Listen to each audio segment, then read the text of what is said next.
আউযু বিল্লাহি মিনাশ শাইতানির রাজিম। বিসমিল্লাহির রহমানির রহিম। রাসূল কারীম সাল্লাল্লাহু আলাইহি ওয়াসাল্লামের হত্যার উপর আবু জাহলের দৃঢ় সংকল্প। যখন রাসূল কারীম সাল্লাল্লাহু আলাইহি ওয়াসাল্লাম তাদের কাছ থেকে ভগ্নাবশত হয়ে ফিরে এলে তখন আবু জাহল অহংকারে ফেটে পড়ল। দম্ভ আর আত্মম্বিকতা দুই কুল চাপিয়ে তাহার কণ্ঠে বদ্ধ নিষাদ হয়ে ধরল। এ কুরাই সম্প্রদায় দুই কুলের তাহার কণ্ঠে বদ্ধ নিষাদ হয়ে ধরল। হে কুরাই সম্প্রদায়, তোমরা তো দেখতে পাচ্ছ যে আমাদের দিন ধর্মেরও কুৎসা ও নিন্দা করা, আমাদের বাপ দাদাদের গালিগালাজ করা, আমাদের বোধ ও বিবেককে দাদাদি ও বেকুবি সাব্যস্ত করা, আর আমাদের উপাস্যদের দিয়ে ঠাট্টা করা মোহাম্মদ কখনোই পরিত্যাগ করবে না। আমি আল্লাহর কাছে অঙ্গীকার করছি তাহার জন্য তো এমন একটি পাথর প্রস্তুত করে আমি বসে থাকবো না, ওটা তো ভারী মুশকিল হবে। এরপর যখন সিজদায় যাবে তার দিকে সেটা ছুঁড়ে মেরে তার মাথা ভেঙে চুরমার করে ফেলবো। এরপর তোমরা আমাদের অন্যের হাতে তেড়ে এরপর তোমরা আমাকে অন্যের হাতে তেড়ে দাও বা রক্ষা করো, সেটা তোমাদের ব্যাপার।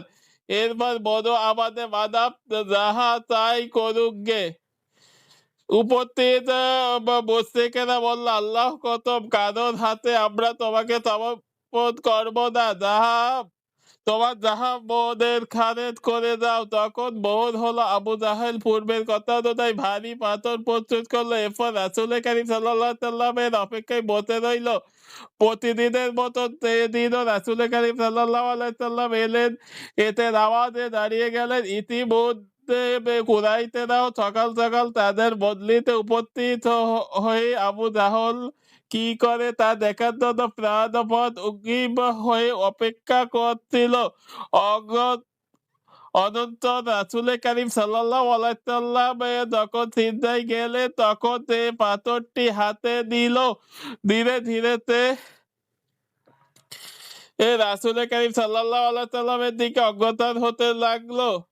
এক পর্যায়ে যখন সে তার একেবারে কাছে চলে গেল তখন অকস্মাৎ পেছন দিকে দৌড়ে দিল। তার চেহারা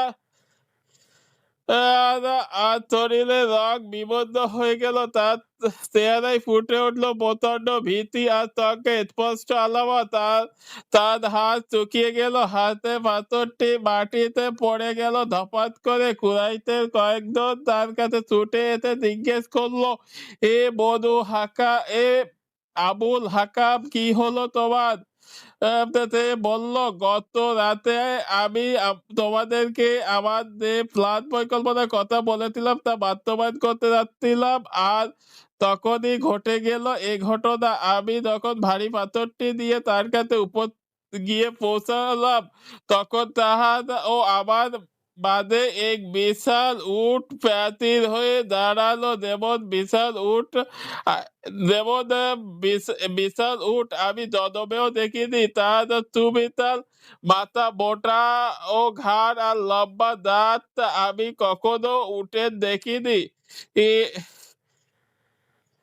আমার মনে হলো যে সে বুঝি পলকেই আমাকে গিলে ফেলবে। আবু ইসহাক রাহমাতুল্লাহ বলেন, এ এ আমি শুনেছি রাসূল কারীম সাল্লাল্লাহু আলাইহি ওয়াসাল্লাম বলেছেন তিনি ছিলেন জিবরাইল আলাইহিস সালাম। সে যদি অগ্রসর হতো তবে তিনি নিশ্চয়ই তাকে ধরে ফেলতেন।